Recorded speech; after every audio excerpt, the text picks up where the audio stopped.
Hello, everyone. Good evening. I hope everyone's doing well. So, this webinar, as Maha explained, will focus on the changes to the world language exam, but specifically for the course project. So, I hope I'm here to help answer some questions, but to help you guide you through the phases of the project. So just at a glance, today we're going to quickly look at the project itself. Well, not quickly look at the project, but look at the project in great detail. But we're going to look quickly at the world language exam sequence because there was just some slight changes there that I'd like to mention as they connect to the project.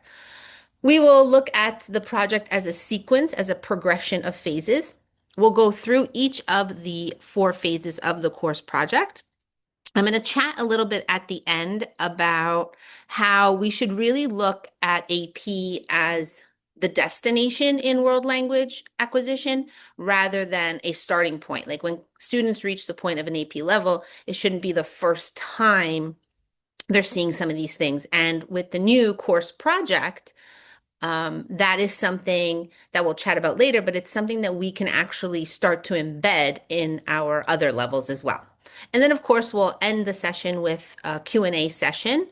I would like to remind you guys, though, that this webinar is being hosted by CLET World Languages, and they're here to support us with webinars, etc., but also with materials. One thing to remember is that as I'm going to present to you that this is a project. And one thing that's great about the CLET World Language materials is that they're all project based. So students starting from K through 12, levels 1 through AP, can already start to develop those fundamental skills that one day will easily transition for them in an AP classroom. So keep that in mind as we go through these phases. What I'd also like you to keep in mind while we go through the phases is how can I start to implement these skills, these strategies in my classroom. So, as I mentioned, we're just going to chat briefly about the exam changes to the sequence. So, for those of us that have taught AP for a while now, we were used to the older sequence where the multiple choice questions were first, and then our students took a quick little break and then proceeded to the free response questions. Starting with the 2027 exam, again, everything that I'm talking about is for the 2027 exam. The free response questions will come at the beginning of their exam validation day. A few reasons that happened was that the College Board did some pilot testing, and they found that when students have to produce language, it was causing a lot of student fatigue for them to present, speak, write, whichever form of presentational skill that they were showcasing at the end of an exam. So if you sat for 3 hours and then had to participate in a conversation or do a cultural comparison or write your argumentative essay, etc., students were very tired. So they moved it to the beginning of the exam with that in mind, but also question 1 now in the free response and question 2, which you'll see here on the screen, is the project presentation and the project Q&A. Those are directly connected to the course project. And as we go through the phases, this will make a little bit more sense to you. But the students will be spending a certain chunk of their AP class preparing for this project. So the College Board has designed it where those components that are connected to the course project come at the beginning of the exam now, so that the student doesn't have to be anxious or anticipate having to present something that they've so anxiously been waiting to present. So those were a couple of reasons to move the free response in front of the multiple choice. I'm just going to also draw your attention to the weighting of those categories. So question 1, which is the project presentation, is worth 20%. The project Q&A is 15%. Then the argumentative essay is also 15%. I'm not going to spend too much time talking about it, but you'll also see, if you have not seen already, that the email reply has been removed from the exam because it was not an authentic task. The College Board is trying to really move towards having a higher level of authenticity in everything that has to do with the world language exam. So just like the multiple choice questions that use authentic materials, whether it's an infographic, uh, a reading, an article, etc., the same thing they would like to be true of the free response questions. So the email has been removed as it was not authentic. Okay. So if you have not had a chance to look at the CED, which is available on, excuse me, AP Central for you, the course project manual is part of the CED. So in the midst of that CED, we will come across the course project manual. And the course project manual, it's a suggested amount of time to spend on the course on the project will be 15 days, with those 15 days being an average of a 45-minute class period. This number is because the majority, like if you just look at a range of classes across the United States, the majority of schools have a 45-minute class period. Some schools are obviously fortunate enough to maybe have a block schedule where they have a little bit longer with their students. However, the course manual was designed to just reach that average target audience, and then teachers are more than welcome to adapt it to their needs. Again, it's only suggested that 15 days be dedicated to the project. So here is a little overview of the project. So you're going to see that I start with January. January is the time of year where the College Board will publish the course project on AP Digital Portfolio. They will release the course project prompt and the factors, which I'll explain in a little bit. They'll also release 6 to 8 sources in a source materials packet, and they will release 4 initial written reflection questions. Those will be released every January for all the languages, your FIGs, your French, Italian, German, and Spanish, but also Chinese and Japanese, which are now all aligned with this course project. And the topic, the prompt, the project prompt will change every year. Okay? So that'll happen in January. Then you'll see here there's phases 1, phase 2, phase 3, phase 4. The project manual is separated into these phases to help the teacher and the students make their way through the project. When thinking about this project, you should really think about it as a progression, a sequence of events. You really can't jump phases. Each phase feeds the next. So when developing the course project manual, the committee members and myself thought, what if a teacher wanted to skip phase 1? What would really happen? What if they skipped to phase 3 and did that first? So we tried different scenarios, and it's really recommended and suggested that all the phases are done. However, like I said, it's only suggested that you take 15 days, and you could use those days as you see fit with your class population. So as an overview, you could see that phase 1 is entitled Explore and Understand. So the students start to explore the project prompt. They start to think about prior knowledge that they can associate to the prompt, and they start to interpret the source materials. They explore potential regions of the target language to which they want to focus their project, and they will complete the initial written reflection. Going on into phase 2, it's called Investigate and Apply. So here, right from the title, you can make the assumption that students are starting their investigation. They are starting now to plan and research additional authentic sources for their topic. So here, they completed the initial written reflection in phase 1. Now they'll receive feedback on that initial written reflection. They will select the target language community for which they want to conduct their research. They will create a research action plan, and then they'll put their plan into action. That's where they will start really synthesizing the information to apply to the project prompt. They will explore examples and describe the relationship between cultural products, practices, and perspectives. As we go through the project, you're going to hear me say the 3 Ps several of us are familiar what I mean by the three Ps, but three Ps are products, practices, and perspectives. The course project and the free response questions associated to the course project, the presentation, and the Q&A are very closely linked to the three Ps. The College Board has designed this in a manner in which we are now able to assess the students' cultural understanding, and we're doing it in a more authentic manner than the cultural comparison speaking task that currently exists, because now students have a project and research that they've done for these target communities. So they have a much more, they have a greater knowledge of that culture. In phase 3, the students will create and evaluate. So this is where they will complete their personalized project reference sheet. They'll develop strategies for a quality presentation, and they'll practice that presentation and receive feedback. In phase 4, the students will reflect and grow.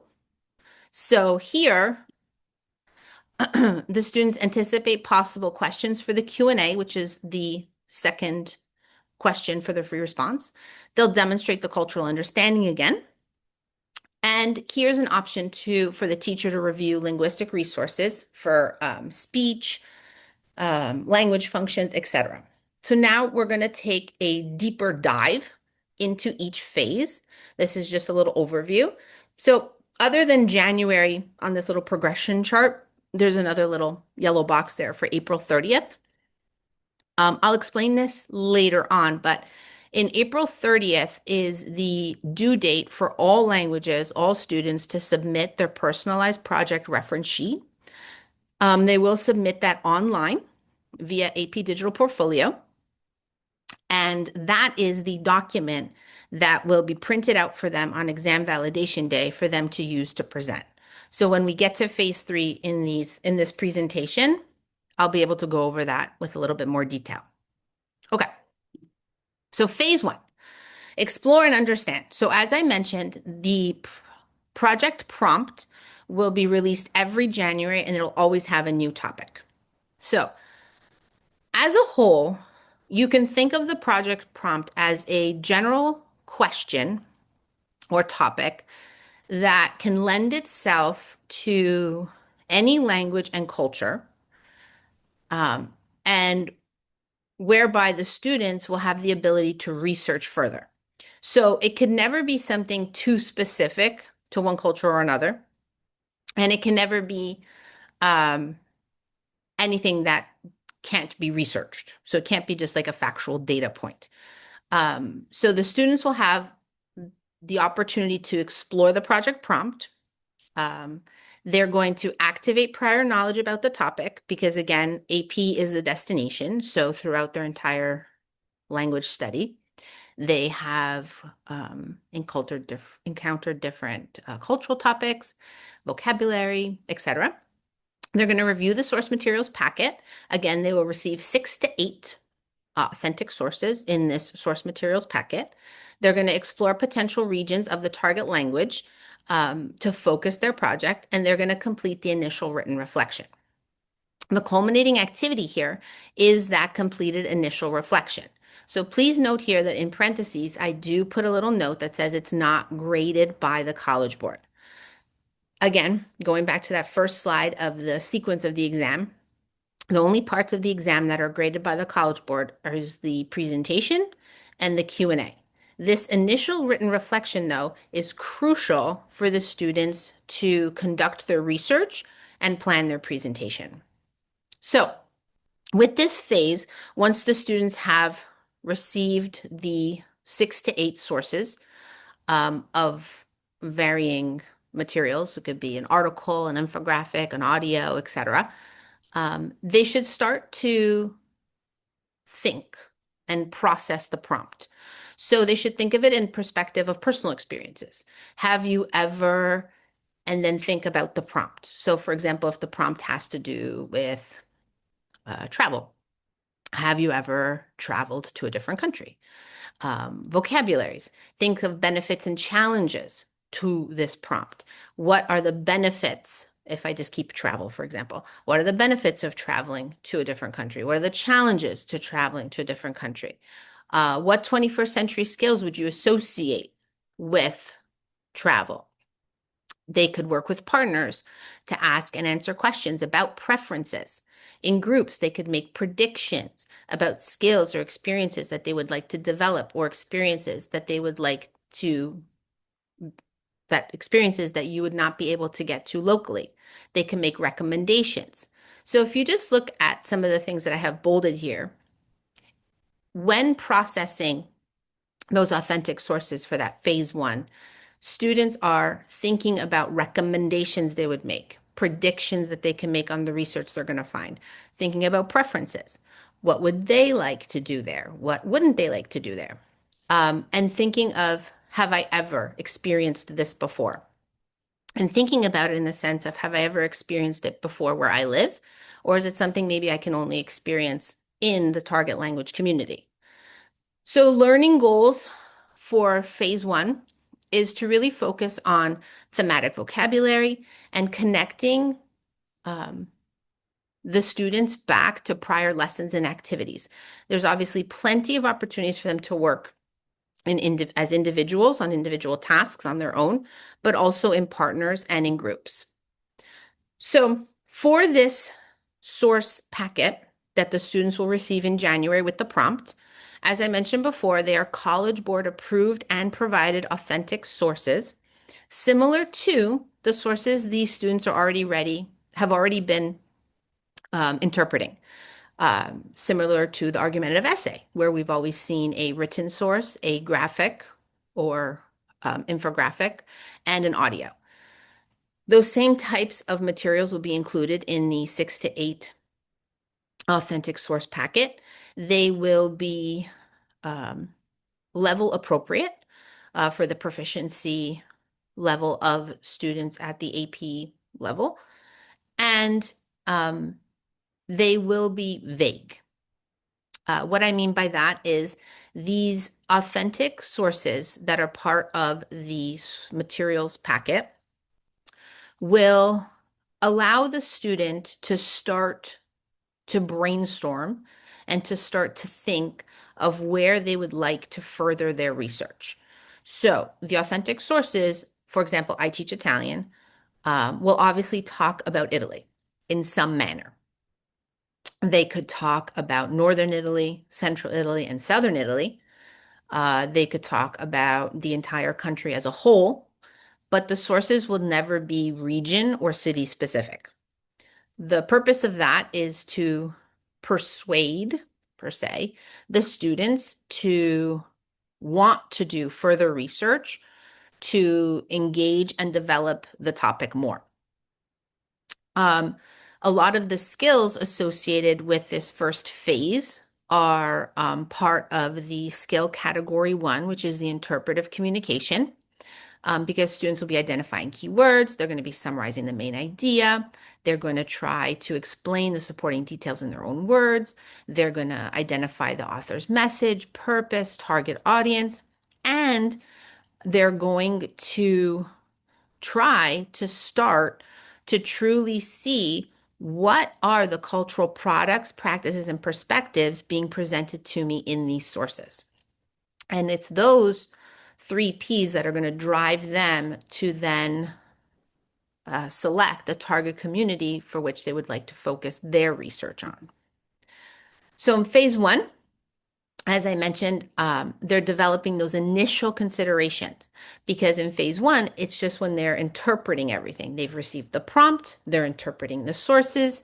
The sources are general in nature, but it's helping them develop those considerations. Where do I now want to go with this? What do I want to dig deeper into? So, some guiding questions for your students would be, what do you think about? And then the prompt topic. Which target language, culture, community interests you and why in reference to that prompt topic? Thinking about the cultural differences that exist between your community and the target language speaking community. What observations can you make about the prompt topic? While reviewing the sources, have you noticed any products, practices, and/or perspectives in reference to the prompt topic? So these types of guiding questions will help them um, complete the initial written reflection. Now, keep in mind that the initial written reflection is not graded by the College Board. However, they will provide, they being the College Board, will provide the students with 4 written reflection questions that they have to respond to when preparing this written reflection.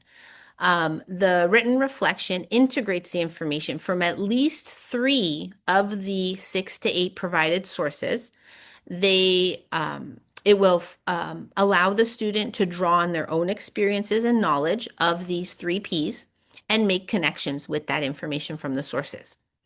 They should still present their information in a logical manner and organized, and obviously pay attention to their grammatical and vocabulary structures.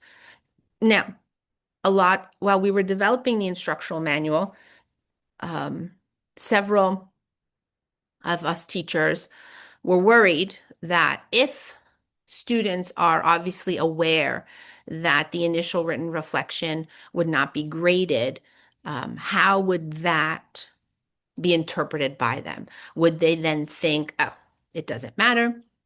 Oh, what use is it to me? But while we were preparing the project manual, we saw great importance for this initial written reflection because it really is the time in the project for the students to develop those initial considerations. The student would not be as successful, at least in my opinion, on the project if, given the project prompt and the sources from the College Board, where they just read the prompt and said, okay, I'm gonna pick Rome, for example, for Italy, and I'm gonna just research it. Without doing this initial written reflection, the students do not, in my opinion, have the fundamentals of the prompt, like of the nuts and bolts of the project to engage in their own research successfully. I feel that this initial written reflection truly sets them up for a more complete whole project, and therefore would ensure that they are confident once they get to phase 3, where they will have to prepare a presentation about this topic. Okay, so the students have now completed phase 1. They've gone through the prompt, they've gone through the 6 through 8 sources, and they've prepared their initial written reflection.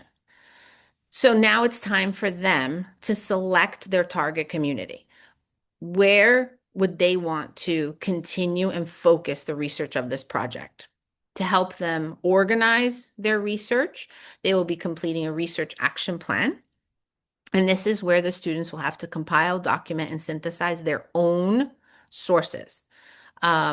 This comes with a little bit of a challenge to some teachers, especially for us teachers that maybe we're not allowing or really putting the onus of research on our students. We will probably have to guide them earlier in the year with how do I do research? Where do I go for this information? What sources are authentic? What sources are fake? Where can I ensure that I'm getting the information that I need and that it's correct? So the CED is a really important resource going into this new format of the exam because it really embeds these fundamentals for this project throughout the other units. So it helps a teacher and their students prepare for this type of research.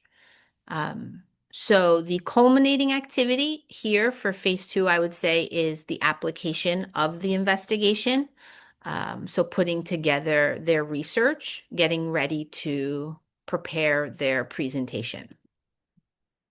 So an action plan. So here is a example of a research action plan template that could be used for the project. So if the students will set it up in this way where they are addressing the prompt, they're focusing on their target community, and then they're planning their resources. What strategies will I need to gather the information and evidence to support my project? Um, we want the College Board is trying to truly move to be a uh, college preparatory course where students are ready for college. And there's nothing, well, at least in my opinion, there's nothing better to get a student ready for college than a research project. If we can even think back to being in college ourselves, and me maybe dating myself, but I did a lot of research. I was in the library for a long time researching different topics, different um, um, people, etc. So those tools, although maybe how we do the research has changed, the tools of actually doing the research and preparing a project and or essay or dissertation, etc., haven't changed. So giving our students these tools right from high school is indispensable, in my opinion. So the completion of this action plan makes the project more accessible to the students because it helps them dissect everything that they have to do. What's the prompt I'm answering? What's the target community I'm focusing on? What are the factors that I'm going to cover? So here's that word factors. Um, a list of factors will be released with the project prompt. So, for example, depending what the topic is, the student will be given a list of subjects, topics that they can focus their research on. So, for example, I use the example of travel. It's not a great example, I will admit, but if a student was faced with the topic of travel, a factor could be cost. A factor could be lodging. A factor could be tourist attractions. So they would be all little subtopics that go with the prompt. So the student will have to select three factors at least to cover in their research. Um, in the bottom left box for the research and resources and network, that's where the students can organize their research. You'll notice there that we've included where it says, who could I contact in the target community? That's one way to still include interpersonal writing in your AP classes, because the students could send an email to an organization asking them for further information in the target language. So a little overview again of phase two and some sample activities. Students can participate in like a speed date activity where they ask and answer questions about their factors and their research with a partner or a little group. They can identify two key sources and compare them. They could also compare one of the sources they found to one to the 6 to 8 sources that the College Board has provided them. They can prepare a cultural Venn diagram to identify and compare the three Ps. They could, as I mentioned before, draft or even send an email to someone related to or that they encountered throughout their research. They can make recommendations to someone, or the teacher could take it upon themselves to use the sources, whether it be the 6 to 8 College Board approved sources that were released with the prompt, or if you happen to have your students create like a Google Drive folder where they're storing all these sources, you could use the sources to create an argumentative essay on the prompt topic. So here there's a lot of learning goals that we can associate to this phase of the project. We have interpersonal and presentational skills, where they're writing or talking about their research findings. We have opportunities again for them to work individually, in a group, or with partners. Again, the language functions have not, fallen to the wayside with the introduction of this project, because students are still having to use them to express opinions or make predictions, recommendations, etc. And again, there's that focus on the three Ps. It's a huge component of the project. So as they've progressed now through phase 1 and 2, we come to the point of create and evaluate. So here, the students will spend time in the project manual. There's a few days dedicated here, obviously, to phase 3, where teachers, the students will go over strategies to organize and deliver a quality presentation. For example, we could show videos to our students of a presentation and have them identify if the presentation was good or if it was bad. What made it good? What made it bad?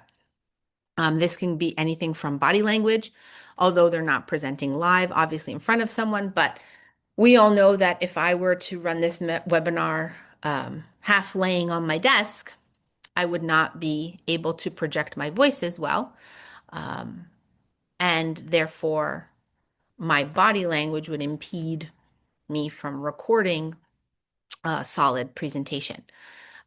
We can help our students organize the presentation, but notice everything having to do with this project is student-based.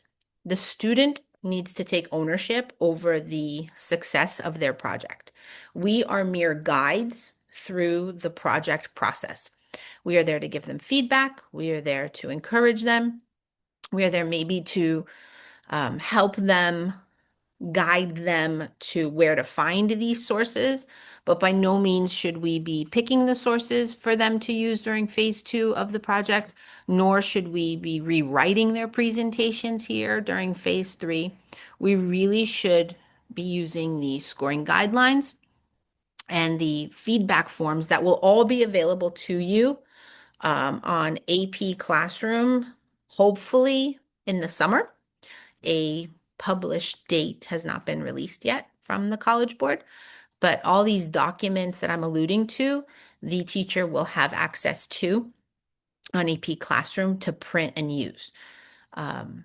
We've really tried to make the project manual as user-friendly as possible.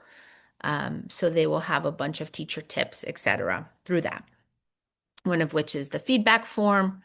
The personalized project reference sheet will be in there, etc. So in the phase 3, this project, the personalized project reference sheet, it will have a word limit. Right now, I do not know, nor has the College Board released the word limit per language. Per language, meaning French, Italian, German, and Spanish will have the same word limit.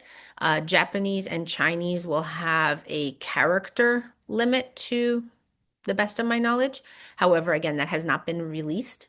So if you check AP Central often, they are constantly putting up updates, especially I would assume once exam season is over in May. I would look for those updates in June and through the summer. But this personalized project reference sheet, what it is used to do is that the student will fill it out. They will submit it April 30th via AP Digital Portfolio. And on this PPR sheet, they will outline their presentation, their talking points. That will eventually be printed for them on exam validation day and given to them. And they will use that PPR to do their 3-minute presentation. So no longer will they do the cultural comparison for 2 minutes, but instead, now they will present their project for 3 minutes. The audience of the project will be in the prompt instructions. So when the prompt is released in January, the students know whom they're presenting to in May. So they can organize their presentation correctly. So they can take into account register if applicable. So strategies for a good presentation, like I just mentioned, would be to obviously know your audience, who you're presenting to. You should focus on the sequencing of the presentation and the organization, and think about linguistic cues in the target language that would be applicable for a presentation. The content, we highly recommend that teachers use the scoring guidelines, which we will look at momentarily, to help create and evaluate the presentation. So if you look at the scoring guidelines, they give the students the ultimate goal for their presentation. And then they can use that to help edit, adapt their presentation accordingly. And then how they adapt their presentation is through those feedback forms. So for students that are going to be maybe exam only, they can use the feedback forms on themselves. They can do like a self-evaluation. The teacher can use the feedback form. They could use a feedback form with a peer.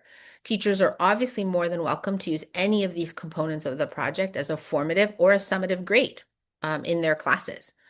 But this presentation is the Q1 now of the free response. So this is what's 20% of the weighted category for their exam. So if we take a look at the scoring guidelines, first thing we'll notice is that they are no longer holistic, but they are analytical in nature. So therefore, there is a category. So here we're on task execution, and each criteria is allocated a certain number of points. The nice thing, at least for me, what I really appreciated with these new scoring guidelines was this bottom section where it gave you a typical response would have this. So it really helps teachers and students use them to prepare for the graded components of the project. So this one is just task execution, the fact that the prompt was addressed. They provided the explanation of 3 or more of those factors that I talked about that would be released with the prompt. So it's pretty basic, and it's pretty common to that first row of our holistic rubric of task completion. Then it goes to the cultural understanding. So I cannot stress this enough that the project is really an authentic task. It is going to be much more authentic, in my opinion, than the current cultural comparison speaking, because students are using real information, real authentic information that they researched and now are very knowledgeable on.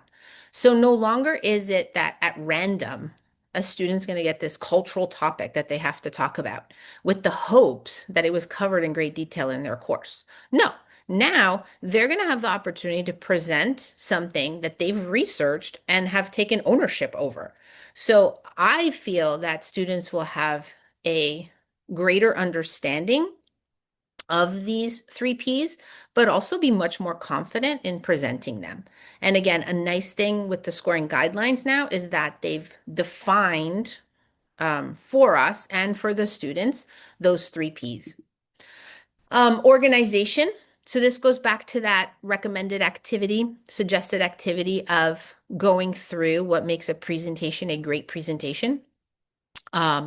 Organized, right? You want to make sure your audience knows what you're talking about, why you're talking about it, and the sequence of your ideas are presented in a logical progression. Language control. So these next 2 slides will talk about language control and fluency. When creating the project manual, one of our greatest concerns was the use of AI and or if a student would memorize their 3-minute presentation. So here, with language control, it's more of a focus on grammatical structures, expressions, etc., which granted could be memorized, however, would sound very unnatural if memorized, but the delivery really focuses on a rate of speech and intonation patterns that are effective for engaging an audience, uses speech that is smooth and confident with little hesitation, uses clear pronunciation, and does not contain errors that impede comprehensibility. So here, if a student were to have memorized a script, their pacing would not be natural. They would be missing those, like I just did, those natural utterances. So we feel that a student that tried to memorize something that they submitted April 30th would have great difficulty to present that in a natural manner come exam time. Okay, so the students now have completed phase 1, phase 2, phase 3, which is the presentation, preparation, and PPR sheet for the project, and they move into phase 4. Phase 4 is similar to phase 3, but it does not focus on the presentation, but rather helps the students prepare for the question and answer session of exam day. This would be Q2 of the free response questions, which will come again at the beginning of the exam. Here, the tasks in this phase in the project manual, they're designed in a manner in which students will anticipate the possible questions that they will be asked. Again, we will take a look at the scoring guidelines, but there is a focus on cultural understanding. So not only in the presentation, but also in the Q&A, students will have to showcase their cultural understanding. They will answer 4 total questions. Each question will be repeated, and then the students will have 40 seconds. So this task has obviously replaced the current simulated conversation where the students had that guide to follow. They heard the speaker. Once there was a beep, they had 20 seconds to speak. There was another beep, then they heard the speaker, etc. Now the sequence will look a little different. They will hear a question. There will be a slight pause. They will hear the question again. There'll be a tone, and then the students will record for 40 seconds their response to that question. Then the recording will progress to the second question, third question, fourth question in that same manner. If I haven't mentioned it already, the exam is going to be completely digital come 2027. That is another reason they moved the free response questions to the beginning of the exam so that everyone was progressing through the speaking components at the same time. Something for us to work on is these anticipatory questions and thinking of increasing in level of complexity. We want the students to practice responding to a variety of questions. So one strategy is to have them do that speed dating game, where they have different questions being fired at them about their project. And again, you want to think of it similar to the current task of that simulated conversation where there's like an arc of questions. It starts out easy, it gets progressively difficult, and then it falls back down per se in level of difficulty. The same thing will be true of the Q&A. I would assume we don't have the questions, nor will you ever have the questions. Those will be only released on exam day. But you could anticipate that the questions would get progressively richer in nature. And this is another way to reiterate interpersonal speaking tasks in your classroom. So just looking at the scoring guidelines for the Q&A section, there's obviously always this task execution. And again, these are also analytical. They're all moving to analytical rubrics. Cultural understanding, in at least one question response in the exchange within the context of the task, the student will provide a cultural comparison or reflect on the relationship between cultural perspectives and cultural products and or practices. So again, similar to the presentation, there's an emphasis on cultural understanding. Language control is obviously also of great importance, where the student can showcase the control of different grammatical structures and fluency. So here is a focus on pronunciation, the errors don't impede comprehensibility, and that intonation and rate of speech. So we've gone through all 4 phases. And I apologize if we went through them quickly, but we have only so much time together. But the 4 phases, one thing to remember is they really work one into the other. It's a progression, it's a sequence, and the students, as new as this may come to us, is not new to them. They are doing projects in their other classes and in their other AP courses. So this idea might seem new to us, but to them, it's not as daunting. But if we do look at the project as a chain of events that feed each other, I think we will have great success. I started this webinar by saying that we should look at AP as the destination and not the starting point. So here I just thought of looking at the phases and how they can be applied to different levels. So for example, in a level one class, and again, I'm an Italian teacher, so the majority of Italian teachers in the United States are faced with the challenge of only having Italian at the high school. Therefore, we start with level one, level two, level three, and then our students go on to AP. So they have very little time to build a huge bank of prior knowledge because we're focusing so much on fundamentals early on in their exposure of the language. But if we look at every level and apply this project-based thinking, we can help them transition easier to AP. So for example, in level one, you could assign a cultural product to students. You could provide an additional visual source like an advertisement or a video and provide them with 3 guiding questions to answer about this cultural product. They then move into phase two, where they find an additional resource about the practice or the perspective for that product. And they create like a T-chart, starting to compare it or starting to list commonalities and differences that they've noticed between their community and the target community. Then we can move them to phase three, where they create a cultural comparison presentation, comparing the 3 Ps from the target community to their own community. And then in phase four, still about that product that they started with in phase one, they now can answer questions about um, this product and about the perspectives associated with it, focusing on those 3 Ps. So even from a very basic level, we can take these little project components and apply it to our classes. And you can just build in difficulty. So like in level two, you could provide students with 2 to 3 authentic sources because eventually they're going to get 6 to 8. They'll be about the target community in general. We can provide them with a prompt. For example, where would you travel for a cultural immersion program and why? Then you could provide 4 guiding questions to help them interpret the sources. We can move them to phase two, where they select where they would personally want to travel for that cultural immersion experience, find 2 additional resources to support their choices, and have the students explain their selections and remind them to focus on those 3 Ps. We then can move to phase three with the level 2 students, where they have students present their findings to the class with a visual slides presentation, where they focus on the positives and the negatives of the choice that they've made in phase two, that target audience, the target community that they focus their research. And again, focus on the 3 Ps.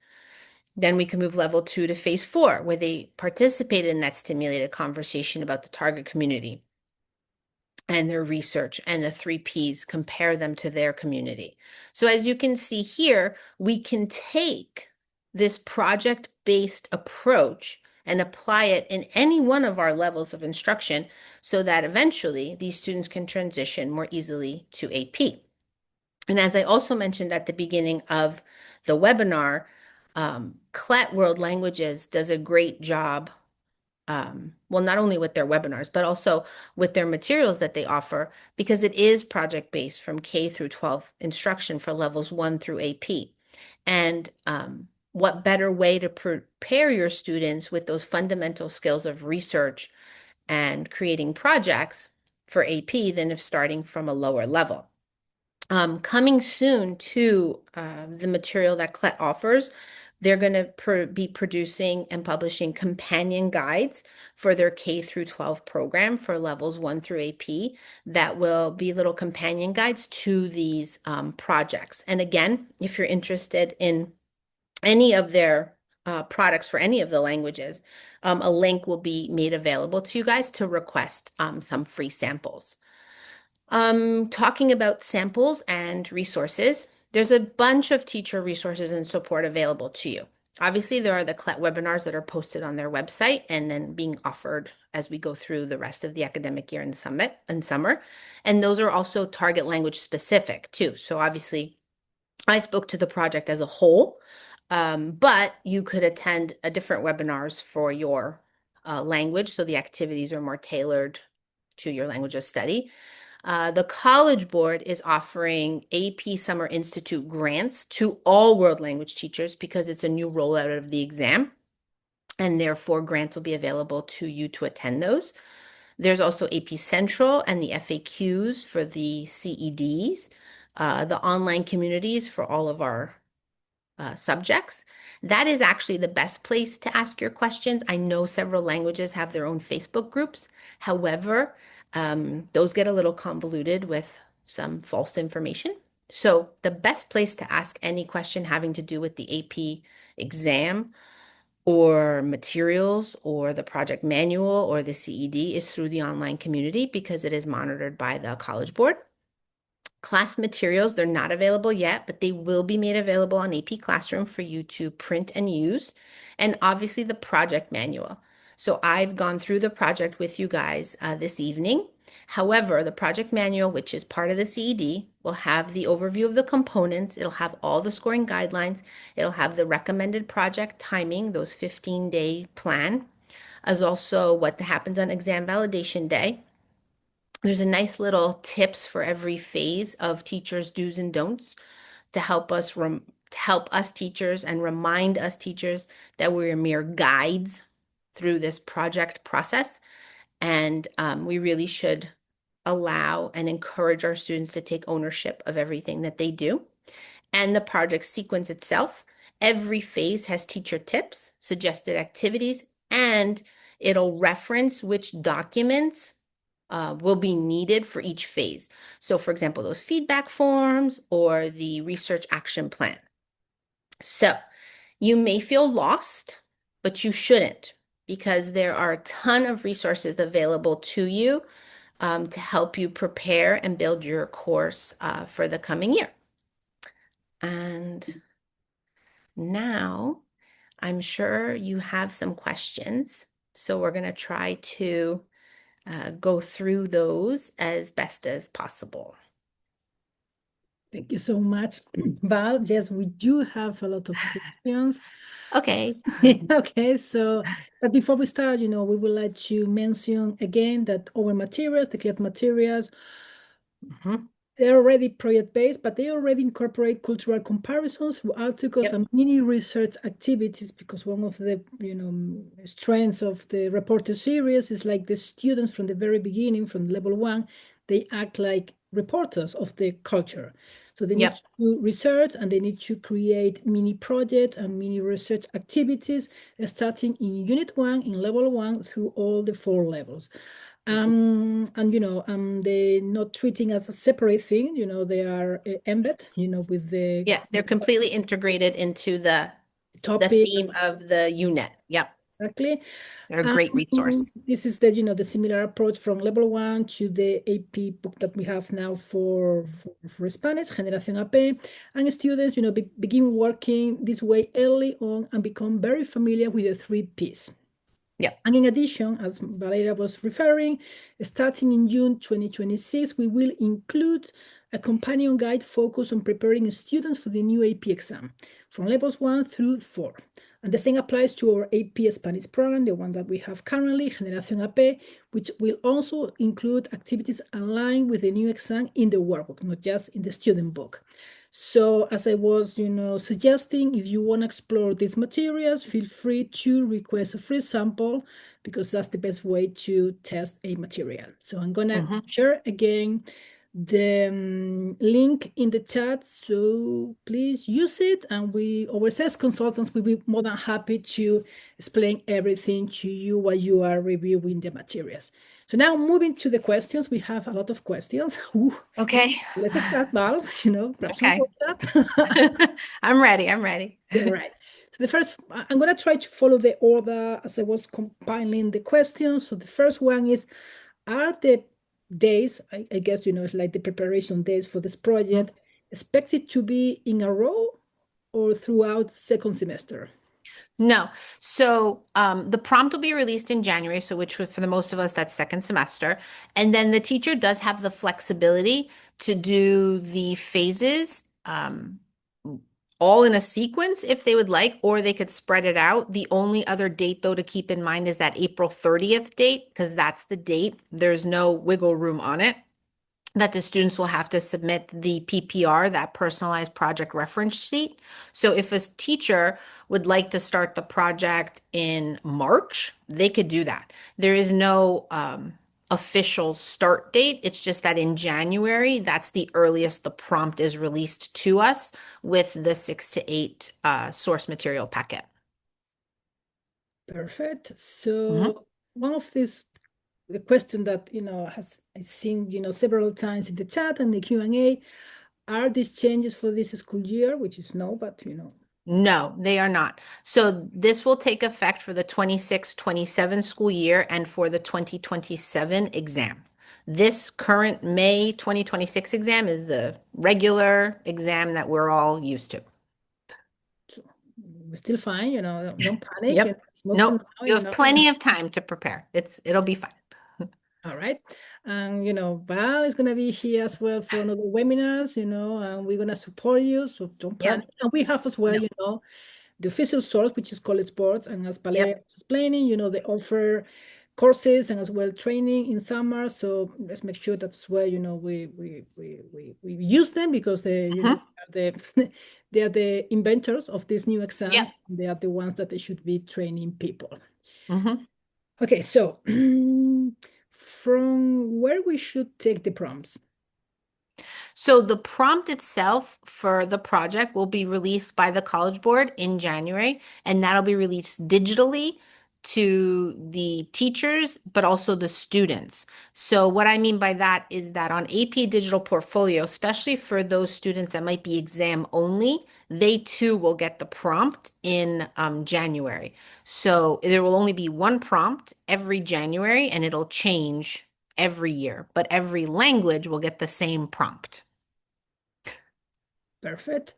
Okay. Related to the prompts, because we're Yep, following, the order, will be the sure. same prompt for the class or individual? No, it'll be the same prompt for all languages, all classes, and the prompt is general in nature, and it's then the student that will pick the specific target language community that they want to do their research on. Perfect. Yep. We have one that is related just for a specific language, Spanish. So for Okay. Spanish, with so many countries that use the language, how Hmm. can the materials be vague? So first, so I used Italian as an example because obviously I teach Italian, but for Spanish, for example, um, if we go back to that, I know it was a very weak topic about travel, but for example, the source will obviously be in Spanish and talk about maybe the challenges of traveling outside of the country. And it'll focus on maybe traveling to any Spanish speaking country. So when I say that the sources are vague, they're vague in the sense of the topic could be applied to any target language community. So it wouldn't necessarily focus just on Spain or Mexico or Peru or Ecuador. It's just that the content of those sources will be general in nature. So if it talks about for travel, if it talks about cost, it might give a range and give information about Europe versus South America or something, but it will never be specific to a country or city. Perfect. So how long the students will need to talk during the presentation? The presentation Um, must be recorded or videotape? okay, so the presentation on exam day, they will use the digital platform called Blue Book because the exam will be moving to fully digital. So it has an embedded recording application in the Blue Book platform. The students will record for 3 minutes. So their presentation has to be 3 minutes in length. And remember, they will have the personalized project reference sheet, which will have that word count, but it will be printed for them to use to help them present their presentation. And again, it's for 3 minutes and it's recorded. It's not a video, it's just audio recording. Thank you. So let me Mhm. have my notes. So, okay, so does the written reflection have to be in the target language? Okay. So there is no direct instruction that says it has to be in the target language. However, it's highly recommended that it is in the target language for a few reasons. One, all the sources are in the target language, and then therefore the student is interpreting it in the target language. And similar to when they write their argumentative essay, You would want to interpret and then produce the language that the sources are using to just ease the bridge between the two. The other thing is that if the initial written reflection were to be permitted to be written in English, there would not be the opportunity for the teacher to provide feedback on language structures, grammatical structures, um, transitional elements, etc. So if we think of the initial written reflection as a starting point for this project, it is best that it is in the target language so that the students can already start to develop their mindset for the project. Thank you. And I think that Mhm. you're replying to a similar question, which is, will the action plan document be in the target language, or is this different?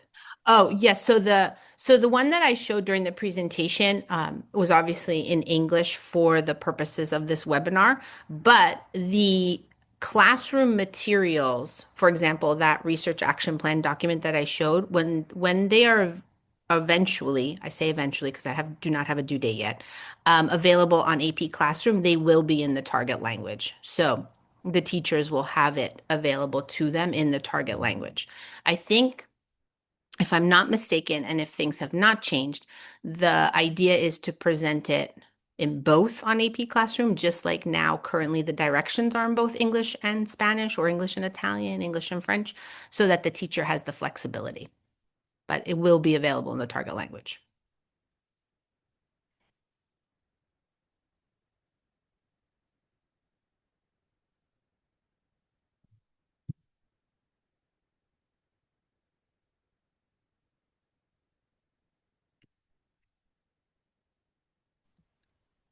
Yeah, I don't know if you could hear the question, Val. No, I didn't. You Yeah, cut out. I'm sorry, I think sorry. that something That's happened okay. with my internet connection. So, will College Board provide a list of authentic links resources for student research? So in the project manual as it is right now in the mm, downloadable PDF, there are no links right now. However, there is the hope that by the summer, part of the resources that are available to teachers will include that similar to the old CED did. However, I cannot speak to if it'll be a substantial list or not. But probably my hope is that as the project continues to develop over the years, that will become more readily available. Thank you. Mhm. So the next question, I'm gonna ask you as it is, So Okay. are three factors enough to earn a five? I don't know. Yes. So in the presentation, the student will have to allude to, explain, make connections to at least three factors, and the three factors is enough to get that high score. Which is now the analytical rubric. But yes, because the idea there is that if the student does present thoroughly and explain those three factors, because they only have 3 minutes to present, they will have explained them very well. So it's no need to have five factors that they explain poorly, per se. Thank you. Hmm. We might have some kind of, similar questions, but I'm gonna ask them That's okay. because people, have Sure. doubts. So, will the research action plan template be provided by College Board on AP Classroom, and the other one is the same one, or is this something that teachers need to make? No. Um, any document that I alluded to in the webinar, whether it's the feedback form, the research action plan, the personalized reference sheet, those will all be made available to teachers to download. They are currently not in the CED, but because the College Board is just in the process of finalizing publication rights, et cetera, for them, but they will be available on AP Classroom for us to use. Thank you. Mhm. Okay, the next one is, how do we prevent students in the same class for doing the same prompt topic? Okay. So They will have the same prompt topic. Everyone will have the same prompt topic. What will differ from student to student, and actually it's not necessarily mandatory, is the target community they're going to focus their research on. So, for example, if I'm in AP Spanish, I'm going to have the same prompt as my classmate, but I could focus my research on uh, well, here goes my geography, in Barcelona. And my classmate might also focus their research on Barcelona. But again, we're going to be picking different factors because there's going to be a whole list of factors for us to focus our research on. And there goes that idea where I said that the teacher is the guide and the students should take ownership. The hope here is with the project, the students will focus on something that truly interests them and therefore will develop their research based on that. But just to be clear, everyone in AP Spanish will get the same prompt. And like across the board, Italian, French, Spanish, German, Chinese, Japanese, will all get the same prompt. And then what the students do with it is the individual part of it. Thank you. Mhm. The next one. Should we, should we encourage them to share sources for the actual prompt? Um, you can. There's no, so for example, if let's go back to my example, if both myself and my classmate are researching Barcelona, there's no reason why we couldn't use the same infographic or the same article.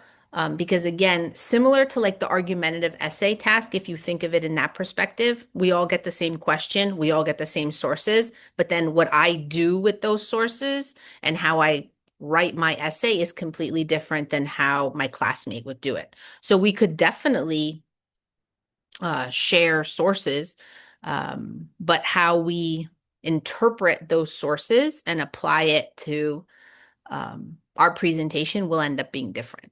So, but yeah, there's nothing in the project manual that states that they cannot share sources. Yeah. And one of the questions, I didn't write it down, but I saw it quite Uh-huh. often in the chat, is regarding the themes. Yes. Are they changing? No. So the themes have changed slightly. Um, so in the CED, they list the new titles of the themes, the recommended context. There's still six, so it's still separated up into the six units, but the names have changed a little bit and some like a little bit new. So, for example, we used to have a theme of beauty and aesthetics. We no longer have beauty and aesthetics, but rather we have art and creativity. So it's not necessarily that a theme has completely vanished. It's more a restructure of the themes and the sub-themes. But that's available in the CD, and we now all the six languages have the same ones. And they're asking as well, how will they be integrated, the themes, in the prompt? Well, that's a good question. So the way they have explained it to me, at least, and the way they anticipate to go forward with the project is that similar to what we see now with the argumentative essay and currently, at least with the cultural comparison, et cetera, there's a cycle of themes that are used. So, for example, maybe in 2027, the focus might be, I don't know, families and communities. And then the following year, it might be contemporary life. But the idea there is that similar to the argumentative essay or currently the cultural comparison, the themes will be cycled through. And so, therefore, if we go back to the CED, the way the contexts are presented in every unit, they all kind of bubble and circle throughout. Thank you. So Mhm. someone is wondering if this project is done in group. No, so the project is individual. The activities that you can do in your classroom can obviously be created to promote group activities. For example, like even in phase one, when they're interpreting the sources in the project manual, one of the recommended activities is to do like a gallery walk where certain groups are in charge of certain sources, and then they use a gallery walk to go through all the sources together. But the actual project itself is completely individual. Grazie. Let's see the next one. Will there be other speaking portions or just the presentation for 3 minutes? So there's the presentation for 3 minutes, which will be the first free response questions the student will have on exam day. And then the second free response question will be the question and answer session, which will be four questions will be asked to the student via a recorded voice. The questions will be repeated twice, and the student will have 40 seconds to answer each of those four questions. So there's two speaking parts in the free response. Thank you. Mhm. Another question as well asking, will the conversation be into the new exam structure, which I think that you are addressing with the Yeah, previous answer, right? yeah. So that would be the Q&A section. Perfect. Mhm. And will we have various graded samples for them to analyze like we have had for all performance tasks in the past? Sorry about the motorcycle outside my house. Um, so because the project is new, we don't have any graded samples. So I believe the College Board is in the process of using the pilot prompt and question. And if for those of you that don't know what I'm talking about, is that this project was a few years ago piloted. It was piloted in Spanish, German, and Chinese, in just those three languages. So they do have a project sample prompt that they are in the process of putting into the languages that were not part of the pilot. And they are going to be providing us with as many sample or descriptions of samples as possible. But because in 2027, it'll be the first time that the students are taking part in the project, it will only be post 2027 that we'll have those samples like that we have now for current exams. Thank you. Someone was asking us, if we could repeat again. Let me just check because it's in the chat. If we Sure. could repeat again about so many now. Oh, sorry, I lost it. Can someone please summarize the speaking part of the test? If you could explain again, the speaking part of the new exam, that would be great. Okay. So for the new exam, there are two speaking free response questions.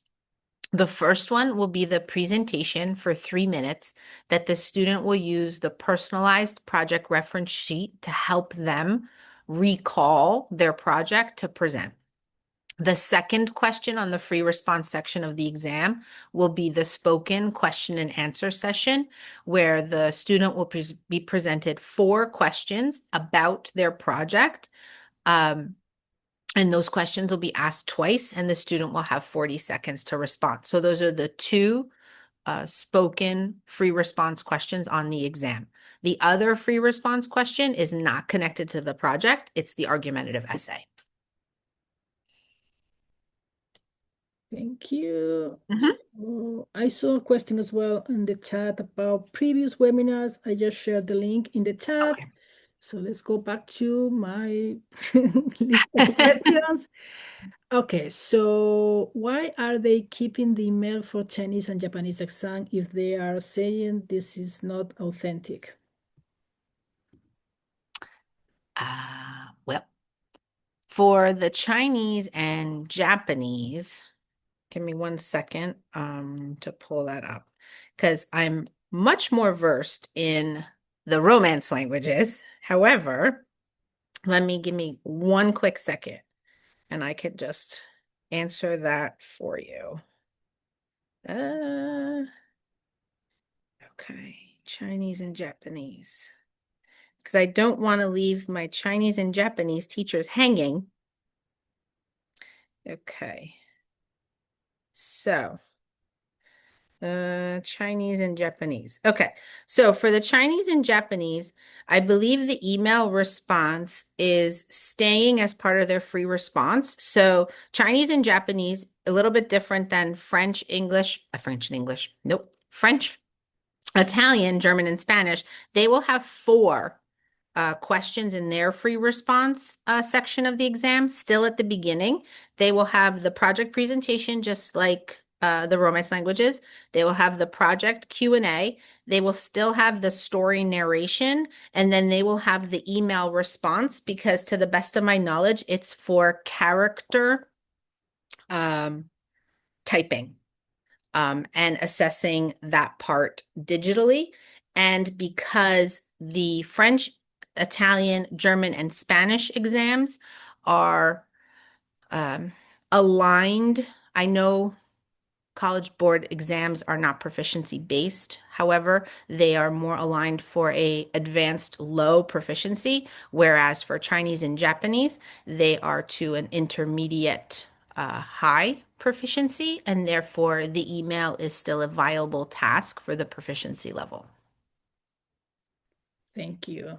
All right. Hmm. So we cover a lot of questions, but We did.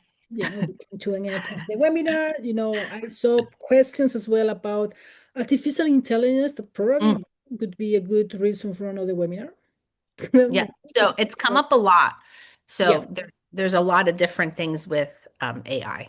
yeah. So I think that Yeah. probably could be, something that we can develop in another session. Mhm. But now is the end of the webinar. I think that is late as well in the US. You guys probably not have families to feed and you need to eat your dinner. So as I was saying, we will have more webinars coming up for AP. Of course, we recommend people to check the training offers by College Board. I think it's Mhm. very important. We cannot talk on behalf of them. We can No.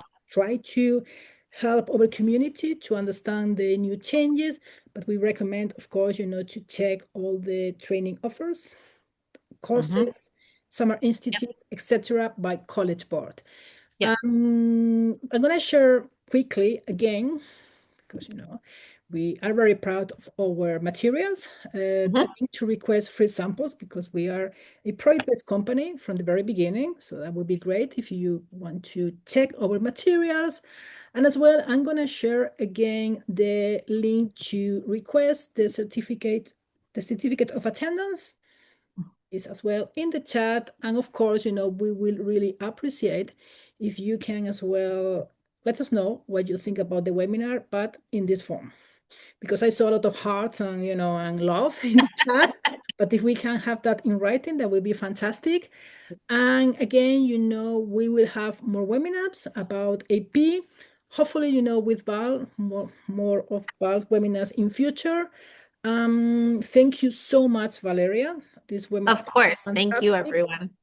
It's been my pleasure. Um, Always a pleasure working with you.